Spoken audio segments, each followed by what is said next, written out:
Good evening, everybody. I'm Eric Harrison. I'm Deputy Director of the European Social Survey at headquarters in London. Welcome to the latest in the series organised by City University of London, the European Social Survey and the National Centre for Social Research.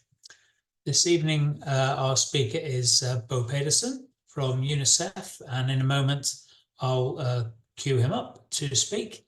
Before we start the formal proceedings, just to remind you that we'll be taking questions, and you can leave these at any time during the webinar using the Q&A function within Zoom.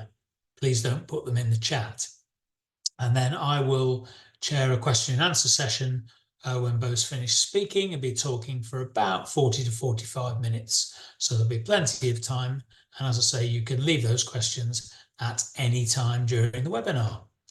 So without further ado, I now introduce this evening's speaker.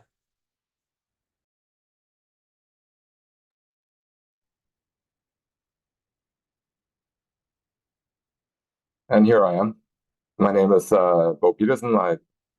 I work for UNICEF and more precisely the Global Multiple Indicator Cluster Surveys program that is supported by UNICEF and implemented by a large number of countries across the world. As a short introduction, I have been working for the program in different capacities since about 2005, when I first joined UNICEF, and about 2 weeks into my work, my boss was fired, and the boss of the boss called me into his office and said, "Bo, you need to do a mix. Do you know anything about mix?" And that's how I got started on all of this. It's a long time ago. Now I work for the headquarters team. As probably without a title, but probably the sort of lead designer on the survey tools. So I'm going to talk to you today about, if I can manage to give you a little bit of a history of the survey program, given the presumed set of people we have on this webinar. I am suspecting that there is not much knowledge about the global program because we generally operate in the least developed countries and middle-income countries, just a few high-income countries, but have predominantly been working in the poorest economies of the world, although this has significantly changed over time. The MIX program started in the early 90s with an actual, what should we say, tool being developed and globally launched around 1995.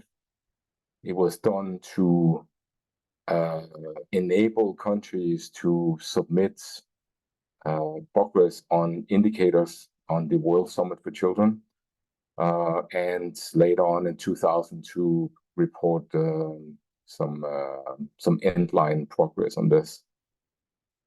But it wasn't really until the third round of MIX in 2005 that a real program was developed. This was when our UNICEF and HQ in the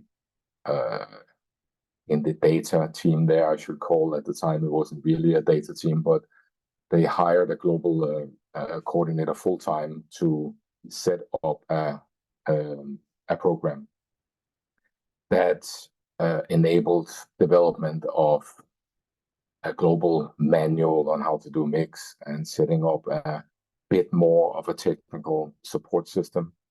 But that really went forward towards the fourth round of MIX, when a global technical collaboration system really got started. So it wasn't any longer at UNICEF HQ alone, but rather across the different regional offices of UNICEF. UNICEF has regional offices in 7 regions of the world, in and each of these officers were equipped with a staff member to coordinate mixed surveys across the regions.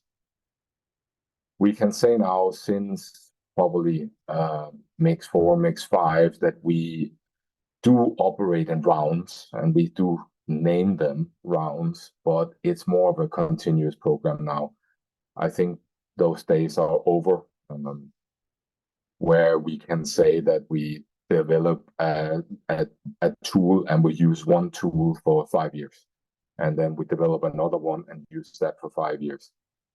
Priorities change and methodologies change, and why not constantly develop? So that is what we have been doing. So the idea of having a round of tools is really something that we use mostly to ourselves to go through all of our different processes. In short, mix is a face-to-face interview. It's a household survey that is done on a representative sample. It is most often a national sample, but there are a number of countries that do national surveys, both geographic representation and population representation. We have on the European side, mostly of interest to you, we have a bunch of surveys that are representative for the Roma population and specifically drawn for the Roma population. But for instance, we do subnational surveys exclusively in Pakistan, surveys that are bigger than most national surveys. It's a large population, and the surveys are being used for public planning, so the samples are quite extensive. Yeah, there are face-to-face interviews. We do observations, we do measurements. Not many. It is predominantly interview-based. We have, since the beginning, and we have stuck to that the survey is really not based on the questionnaires or the tool of the survey, but rather the indicator. So what we demand of our, say, clients, predominantly from UNICEF and the world at large, we say we don't want to put anything in the survey unless we have a well-defined indicator. Meaning, I don't want 10 questions when I only need 5 to calculate an indicator or to present a new disaggregate of my indicators. So our rule is that every question in our survey leads to calculation of an indicator, or is methodologically necessary to calculate an indicator. These standard questionnaires and indicators are customized by countries. There are a range of tools I will show in a second, but these are obviously no country should do an entire set of questions, because that survey would be too big. So countries select what is of interest, what is a priority, what is not, has not been collected for a while, and customize their tool for their national deployment. All of the survey activities are done with our partners, and our partners are, in at least 9 out of 10 cases, the national statistics officers in countries. Once in a while, we work with what should we say, a research agency of some sort, or Ministry of Health, but it is quite rare. We provide, from the mixed team, we provide technical coordination, technical assistance, technical collaboration through a framework that we have developed and sort of fine-tuned over the years on what type of missions we put in place, what type of documentations that we have reviews on at different levels, what are our timelines for these reviews, etc. It's a quite cast in stone system that we are working with. So for each round, and we have just started a round, the 7th round of mix last year, we start with a fresh update of everything. There might be the things are the same as in the last round, but we go through it and we update everything. It always takes a lot longer than we hope it does. I'm currently now struggling with a number of things that need updating to surveys that are shouting at me to prepare it for them. So that's my job these days. Countries they join on an informed basis. Usually, we have to have the UNICEF country officers involved. It is very difficult for us to support surveys without having our UNICEF country office involved. So there are a few countries that do not have a UNICEF country office in place. Some of the Pacific countries that we support doing mix, some of the Caribbean countries, the small island states, even Gulf area states. But there is a UNICEF office that handle, what should we say, that liaise between us and the support system and the National Statistics Office. We hope that mix can be part of long-term statistical plans. That is an important part. We don't want project-based interventions, one-off, what should we say, burdens on statistical officers. And over time, I would say probably half of the surveys that we do are programmed well in advance and are being repeated as part of national statistical plans. Our aim through all of this is to create globally comparable indicators, data on indicators that are customized to country needs, but also things that are validated. So we do a number of different methodological tests. We can never do enough, but we try to the best of our ability to ensure that things are validated before we plug it into the surveys. And this is our scorecard until the 7th round of mix. We have only four surveys that have been in the field. Actually, 2 have completed already in the 7th round. Only 1 fielding in 2023 and the rest early this year. We are expecting more or less the same number. The only thing that really changes this number is how many years we are doing implementation. It appears as if Mix 6 was the biggest round. It's not really. And it is on paper, but it is, of course, because of COVID, right? The number of years that we did Mix 6 was longer than usual. Our samples have grown. When I started in Mix 3, we were just below 6,000 average sample size, and I think the latest numbers that I looked at in advance of this meeting was that we hit like 12,500 average and more or less the same median sample size. So they are quite big. It ranges from maybe just over 1,000 for the smallest surveys, some of the small island states or the Roma samples in the Balkans, to enormous surveys and the Bangladesh's and Pakistan surveys, which go somewhere in the neighborhood of 50,000 to 80,000 households. Enormous surveys, complex surveys. So as I said, we start with a list of indicators, and we have questionnaires that are designed to deliver those indicators. We have a set of questionnaires, a household questionnaire, obviously, then a woman's and a men's questionnaire for 15 to 49-year-olds. We have a questionnaire for children under 5 and a questionnaire for children and adolescents age 5 to 17. Now, there are some overlaps there, as you can see. Let me explain. For under 5s, our respondent is the mother, and it is always the mother.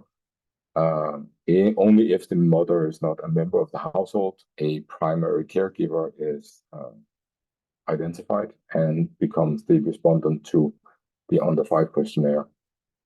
For children and adolescents, 5 to 17, we randomly select select one child per household.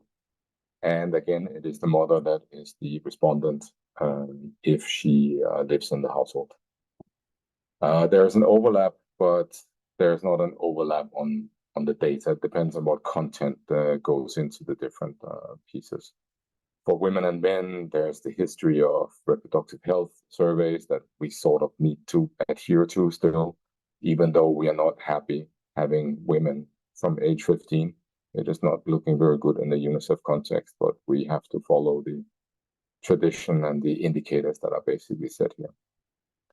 We have tools, not just a list of indicators and questionnaires that are from the beginning to planning of the survey, to sample design, to mapping and listing, to reporting and data processing and everything, obviously. All of that is available on our website from the previous rounds. From this present round, we are still trying to catch up and preparing everything. Lots of things are not publicly available yet because we are still fine-tuning the tools from the present round. Our fieldwork, we try to target somewhere between 2 and 4 months. 2 to 3 months is sort of the sweet spot for us to be able to capture that enormity of sample sizes we're dealing with and to not have too many teams in the field. The reality is that sometimes fieldwork goes on for a bit longer, which we don't like because the teams start getting fatigued. It becomes stressful to be out. There are seasonality effects that are not great to deal with the longer you're in the field, unless you go all the way through a year. We come home from fieldwork and have been collecting data through the copy system and put the data together, clean it up. Usually we have data sets and tabulations ready within 1 to 2 months after fieldwork completion. That sounds a lot better than reality because things take longer when you have to deal with humans, and we have to make sure that everybody's on the same page. So it does take longer, but we have some excellent examples, including from the Balkans and most recently a great survey in Afghanistan, of all places, where the reporting was running incredibly fast. So we do typically a survey findings report and some snapshots, meaning some summary statistics. And then our agreement with the statistical office is that we can host the microdata on the Mix website, which gets cleaned up and launched at the same time as the report. Just to spend 2 seconds on our technical collaboration system. Obviously, at the center of everything is the NSO, which is the workhorse and doing everything, right, and doing millions of other surveys at the same time. And we are trying to operate within that context of making sure that a statistical plan is identifying when there's an appropriate window to implement a survey. So the statistical office is obviously in charge of figuring out what is the best window to implement the mix. And they do so with a steering committee and a technical committee that works on the key aspects of the survey, including questionnaire design and representing the different, what should we say, the branches of government and stakeholders to the survey. And then we have our UNICEF country offices, and we are always insisting on that UNICEF contribution. One of the contributions to the survey is that a full-time consultant, could be junior, could be senior, is hired to be available 24/7 for this survey, to act as basically the full-time liaison, extra hands to make the surveys work. It is probably the best thing we have ever done for our survey program, is to insist on this. It just makes things work a lot smoother. And then we have our global mix team. We have our HQ team, which is 6 people, I believe. And then we have 1 staff in each regional office that do other things than mix. But we then have a I would like to call it an army. It's not. It's a very small army of different household survey experts, data processing experts, sampling experts that are consultants and are assigned to support the surveys under the coordination of our regional officers. We do lots of on-site, meaning we have some what should I say, fixed missions on sampling, on mapping and listing when necessary, on data processing, on training, questionnaire designs, report compilation, etc. But obviously, most of it is running offline, meaning offsite. Here's just an overview. You have the latest screenshot. This changes quite frequently because in the beginning of a new round, as countries sign up officially, we add them to the website. So this big number towards the end of tends to change quite often. The map is a bit misleading. It is mixed and total. So the fact that we have China and India there is misleading. They haven't done a mix since something around 1995. We are putting together a new website, so in a couple of months you will be able to see this map by round and notice the reality of what it's like. But it's nice. It's a good advertising to have China and India there. So what did we do in Mix 7? Lots of work. There are really two highlights, right? And they're here. We did some structural changes and we added some content. And that, that's a bullet that represents like 3 years of my life. Secondly, the second bullet is that we have been working on some, should we call them innovations, that we rolled out in the previous rounds, and we are now mainstreaming them into the survey. So if I look, let's say I will look at, let me give you the overview first. So we are UNICEF, we are UN, SDGs is really important for us as an organization and for Mix to deliver. And we compare ourselves to looking at what coverage do we have. As we know, there are 80 household-based SDG indicators, or in that neighborhood, depending on how you do the calculation. But previously in Mix 6, we covered almost half, but that has now moved to covering half of the household survey-based SDGs.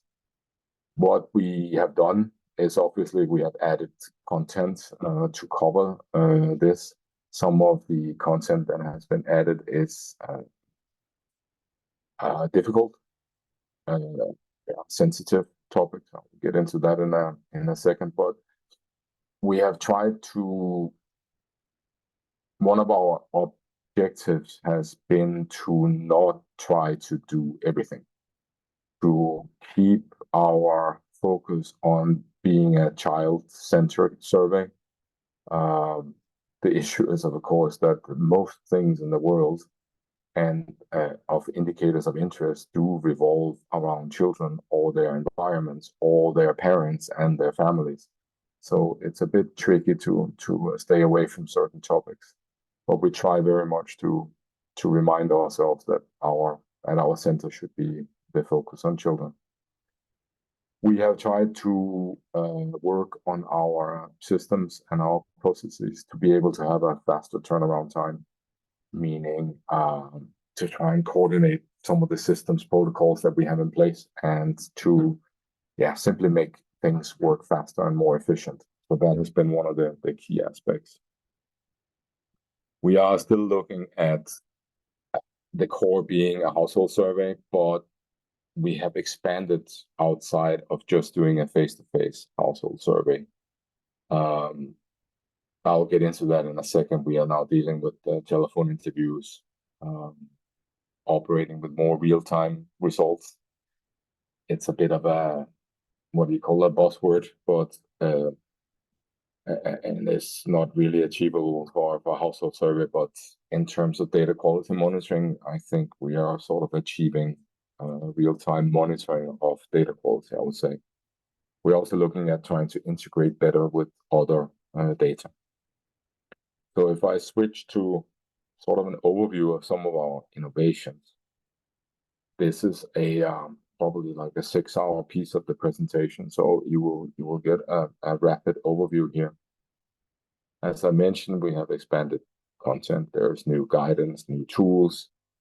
We still do our technical collaboration piece. We also do regional face-to-face workshops. We have a new e-course on Mix as well.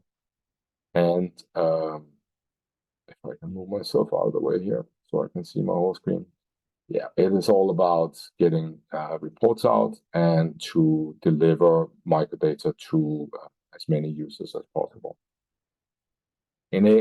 To enable this to move faster and broader, we have come up with this, what we call Pretty, right? Mix Pretty. It's a system that brings together all the different survey processes. We're just a few people. Most of us are getting older. We have grown up in the system with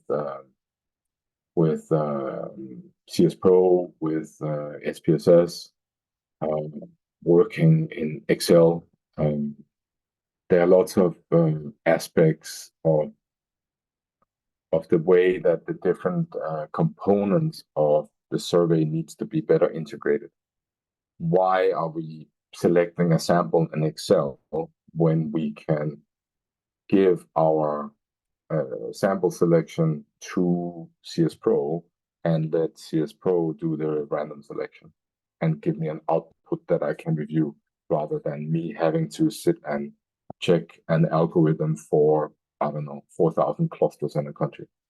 It's a little bit not, and it does cause problems once in a while. So the idea is to bring everything together and make it more smooth. For instance, in the Afghanistan mix, we were computing sampling weights as the survey were progressing, so that we actually could track results real time, rather than looking at implementation numbers, how many interviews have been conducted on this day, how many refusals do they have, how many whatever women do they find per household. We could actually look at the indicator calculations weighted and figure out whether we were getting the results we were expecting to get, and that has been really, really nice to see. We've also put more effort on GIS, both in terms of survey monitoring, but also in the outputs, meaning delivering cluster geocode, making it available to the public, and to enable us to link to some of the publicly available covariate data sets that are, in open source databases. We do what we call mixed link. We're trying to figure out with some pilots, how do we talk to the admin systems? For instance, in Qatar, which is the survey that I've been working on, if we get the child's PIN number, the registration number of the child in the household survey, and get the consent of the parent to pull immunization data from the national databases, we don't need to ask immunization questions that are horrible in household surveys, and we can just pull it and add it to our survey datasets. It's it's tricky business. There are lots of ethical complications there, but I think there's a big future in this. Mix Plus is our phone survey side. We are attempting to get telephone numbers from all of the respondents' households that we have in the main survey, and then we randomly select a subsample of those, do some conditional substitution whenever necessary, and then follow up with phone calls to the subsample. As you can see, we started in Belize exactly when COVID hit, so it was quite beautiful at the time to be able to basically for the pilot area to deliver COVID knowledge behavior updates from the sample, as many others were doing, but for us it was really nice. Then finally, we have a project that has been going on for way too many years to put on a proper tabulator online. Basically, as a software platform that runs on the microdata without providing access to the microdata, but where you can go and select indicator calculations, you can do multi-country analysis, you can create your own tabulations and have them presented, drawing straight from a harmonized data set, which is becoming available too.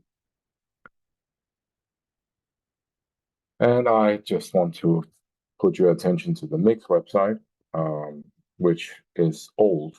It is not that old anymore, but I mean, it's not that old actually, but we're putting up a new one with more functionality over the course of the next month. My guess it is surely online in about 4 months. It will probably go up in a couple of months, according to what the project guys are telling me. But that's where we keep all of our tools, and we have news, and you can sign up for a newsletter or to get alerted to whenever new data or reports are being released. So I promise to spend some time on the things that I've been working on for the past 3 years, because I am not really involved in our phone surveys. I'm only sort of contributing with ideas on many of the other innovations. I have been leading on the GIS side, but that has more or less been getting passed on to other staff members. But in terms of this little sentence that I put, structural changes to standard survey tools and expanded content, it is an enormous amount of work, obviously.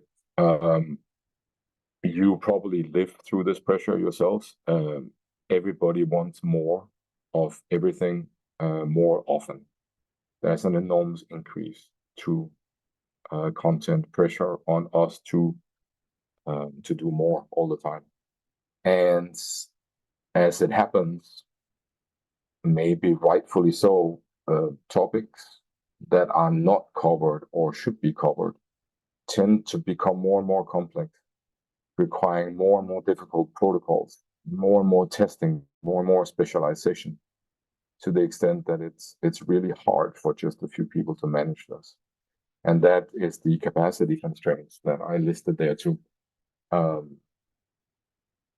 One thing is to have the expertise, but you also need hands, right?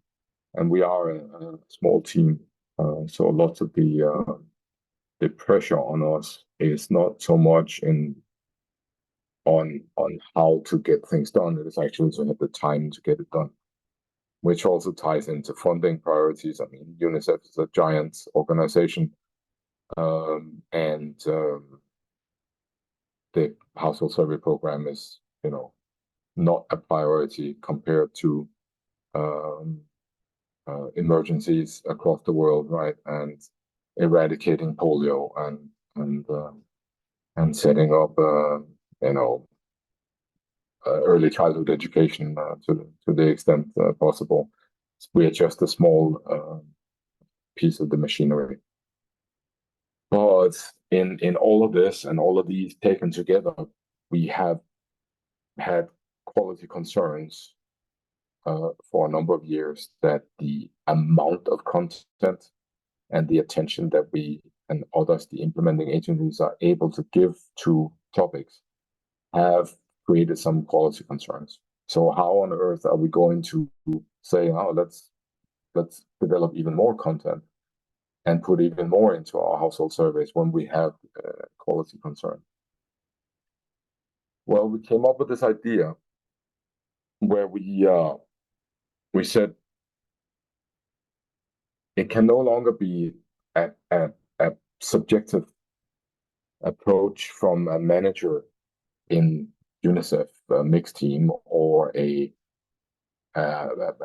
manager in higher up in the hierarchy of UNICEF, or a program unit in UNICEF, or a donor to UNICEF, that gets to decide what goes into mix. That seems unfair, and that is unfortunately how things were working to some extent in the old days. Not as much before we started this, and certainly no more.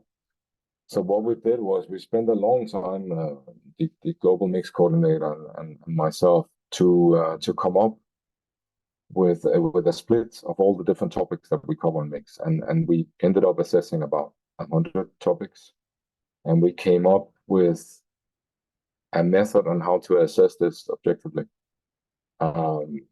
We assessed across 5 dimensions. I've listed them here. I won't go into detail because you can actually go and watch a webinar that we did a couple of months ago, and we will do again with an update in a couple of weeks on how we did this. But we basically came up with 17 indicators within these 5 domains to objectively score each topic in mix, to say which one goes into our base questionnaire, which one can be a complementary topic, and which ones do we drop. And for those that are potentially in development, which one do we prioritize development of, and which ones do we park for now until scores change? So that was one important factor, and we came out with basically one score per topic that decided whether we are going to put this topic into the base questionnaire, which is a very limited set of questionnaire topics in the household questionnaire, and the women's and men's and children's questionnaires, and then with a large amount of complementary topics on the side from countries to choose from, to insert into the base questionnaires. Before, we were coming from delivering everything in one standard set of questionnaires, and countries' survey managers were taking things out. For instance, in Serbia, they would not do FGM or malaria, right? So they removed those from the questionnaire.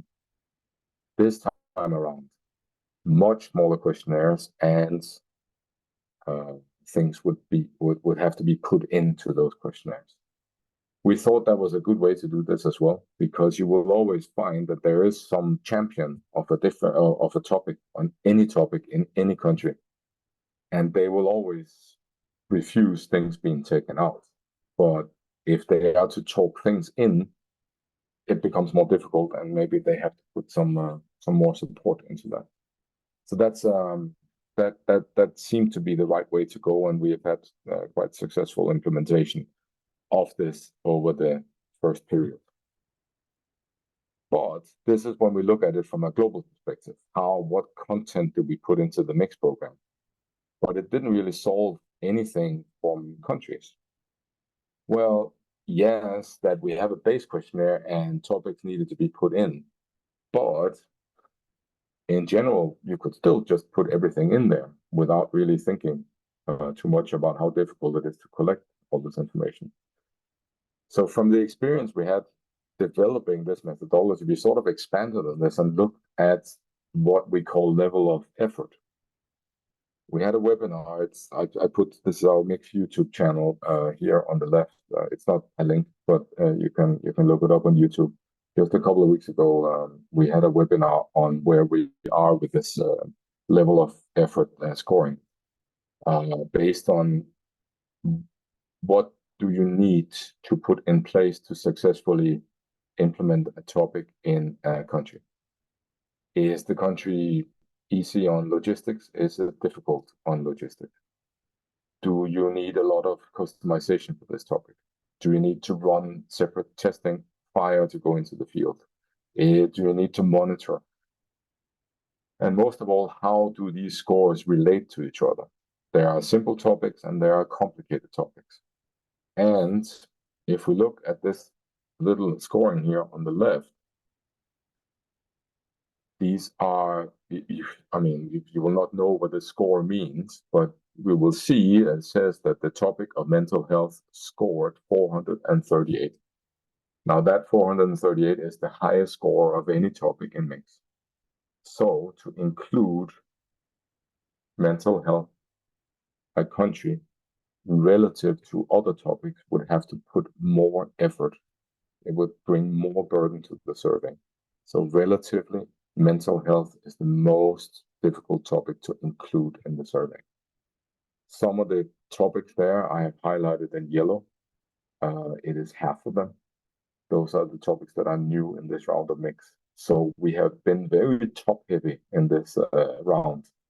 Some of the topics that are actually most of the topics we have included as new in this round of mix are very complicated. So we are quite scared.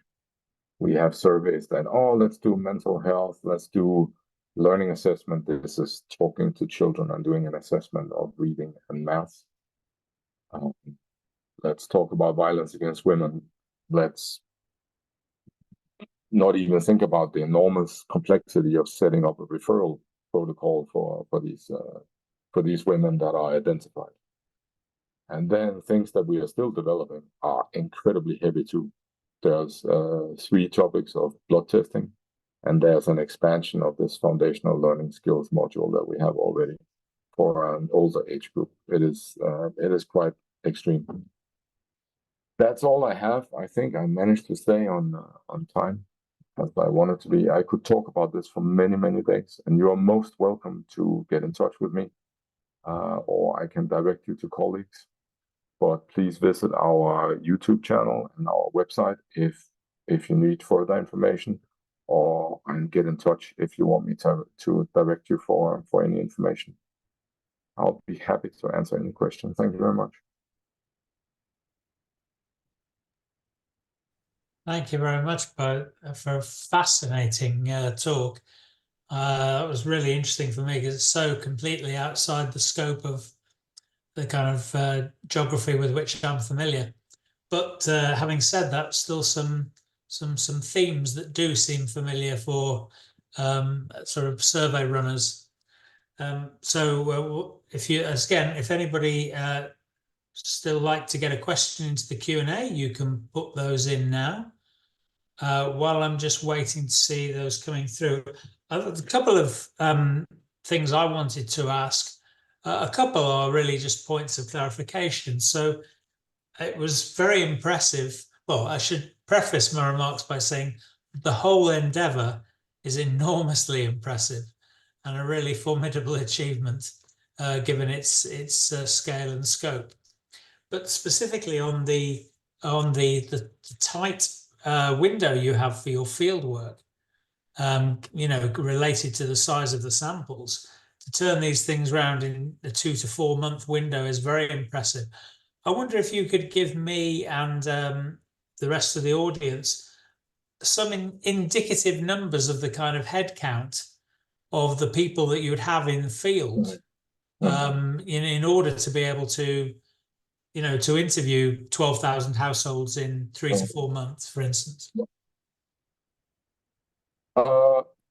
In by far most of our surveys,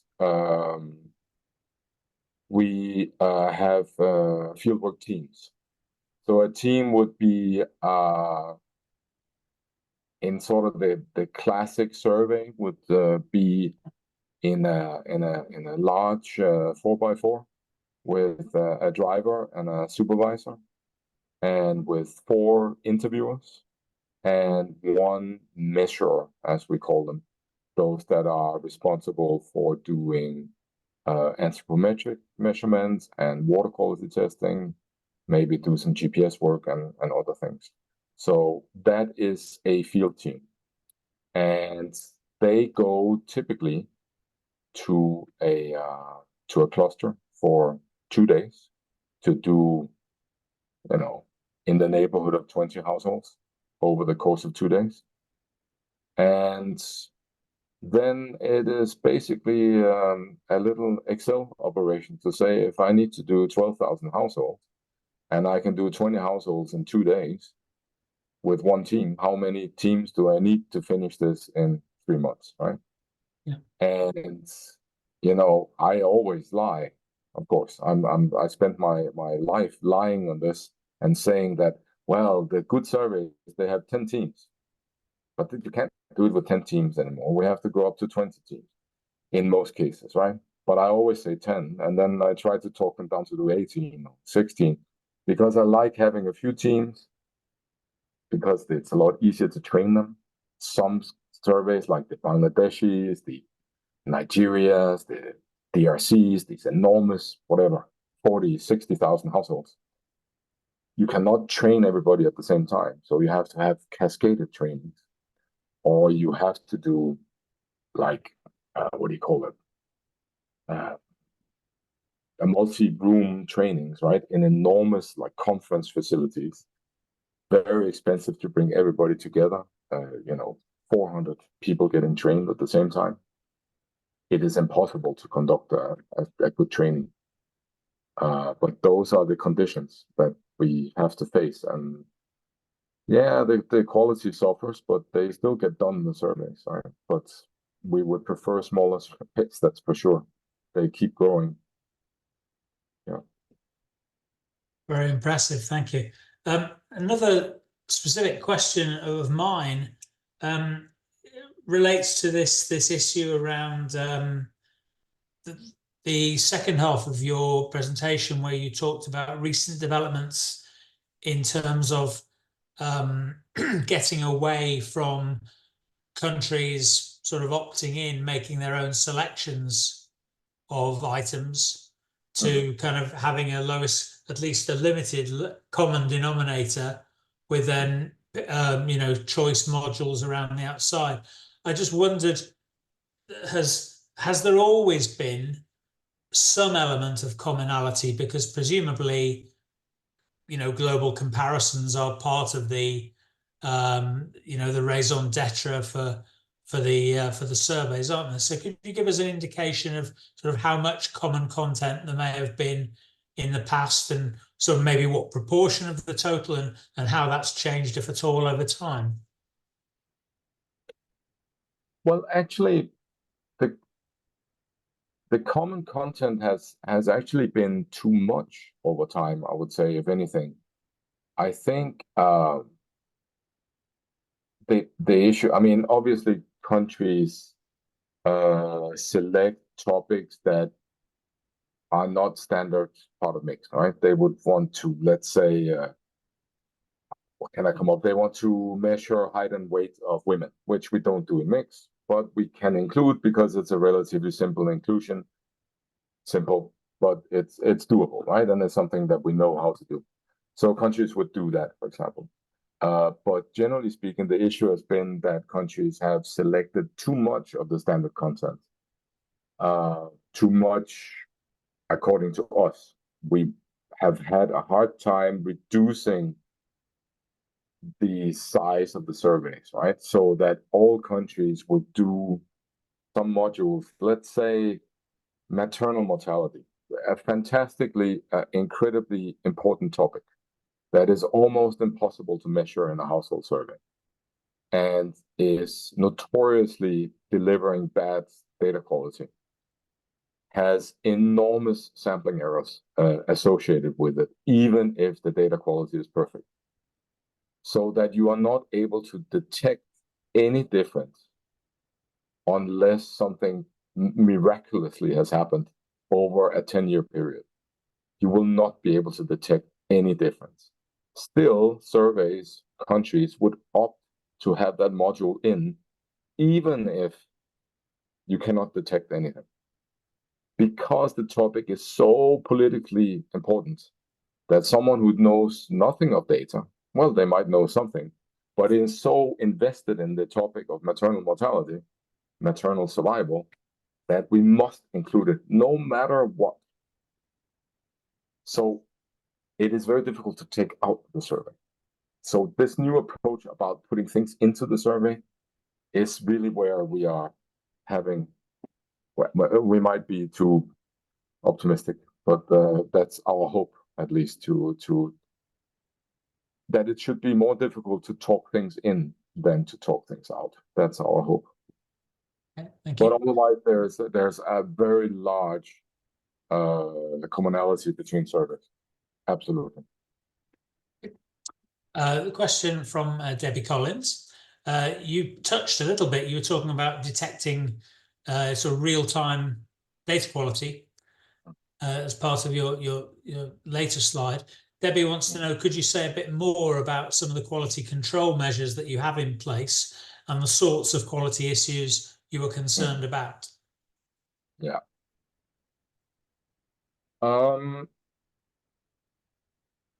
Where to start? I mean, there are sort of the basics, right? We want to monitor how our field teams are doing. How are they facing refusals? Are they finding the households that have been selected, right? The basic stuff. Are they moving sort of on time?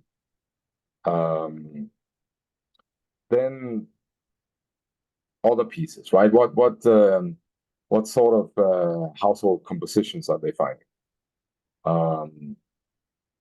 It is, of course, interesting, right? That you have, before we were doing this 5 to 17-year-old questionnaire, the amount of 14-year-olds we would find in a survey was enormous because the eligibility for the adult questionnaire starts at 15. We have sort of eliminated that a little bit, but we have lots of 50-year-olds because that's the end of our age range. So we monitor that quite closely. We monitor lots of age ratios, basically known issues with omissions and out transference and these sort of well-known issues that we have in household surveys.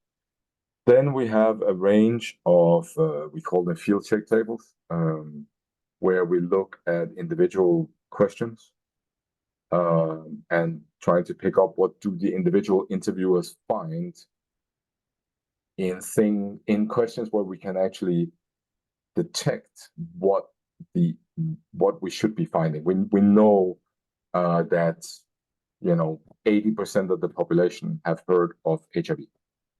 If I find somebody's finding just 20% of their respondents, I know I have a problem. Or at least it should alert me to check if I have a problem. So we have a lot of question-based.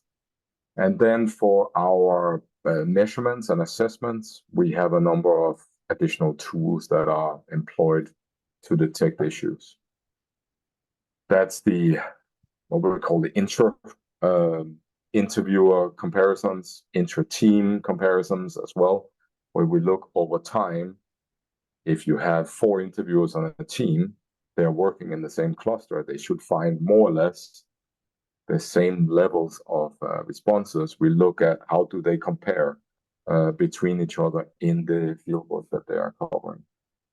Lots of things. And so this is all done in old school Excel. And one of the approaches that we've had is that nobody can understand this information other than someone like me or 1 or 2 people in every statistical office in the world who loves looking at this. The fact is that a survey manager does not have time to look at this and cannot it's just too much information. So all of this is being now put into some Power BI, some dashboards, which are looking at doing some basic testing, t-tests, etc., that are flagging certain interviewers, certain teams that are showing characteristics that are outside of the norm. So those are some of the things that are being developed and implemented right now. I hope that answered. Excellent answer. Thanks very much. Let's see. So I've had a couple come in directly to me. John Dine asks, you said at the start that obviously this is you're largely focused on sort of areas of the global south and kind of lower income countries, but some of these items, particularly thinking about mental health, I guess, are included in in surveys of young people or fertility surveys or whatever in sort of the global north. Are there any, just from a dissemination point of view or analytical point of view, do you take some of the UNICEF surveys, and do you put them up against surveys in the north just as a matter of interest? I would say the whole SDG era has, what should I say, had starting to make some cracks in the old systems, right?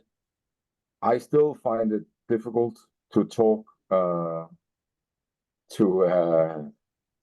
you guys, the European statisticians and the North Americans and the Oceanians for that matter, because we are not really talking the same language. But that has changed a lot over the last 10 years. Things have really improved. Lots of the new things that are getting developed for mix and for other household surveys are taking global north into account. But there is still this divide that to a large extent, the global north has, in many cases, decided to not track the standard SDG indicators, for instance, but have suggested their own, right? Which was the whole point, right? That we are measuring concepts and not necessarily exact indicators. But the thing is that the entire global south has more or less decided that we are going to go with the global indicators.